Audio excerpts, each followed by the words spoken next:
Okey, kita dah sampai dekat PG Jewel Seremban. Hari ini hari pertama beroperasi 9 pagi sampai 6 petang. Okey, jom kita masuk. Kita tengok apa yang ada dekat dalam PG Jewel ni. Let's go.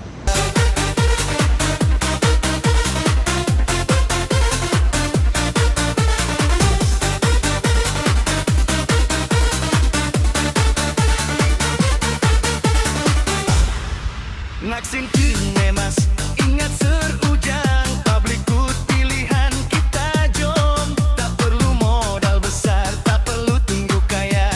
Eremosmu tunda boleh mula. Daftar percuma, online saja. 20 saat akaun dah sedia. Okey, jadi kepada orang Negeri Sembilan Awang Tombang yang bodoh kata nak datang PG Jewel Seremban. Okey, sebelah saya ni catat kalau awak Tombang nak guna ni kedai Hong Kong ni, kedai kasut Hong Kong ni, direct tu yo. Kepada anda yang belum ada akaun, hubungi saya sekarang.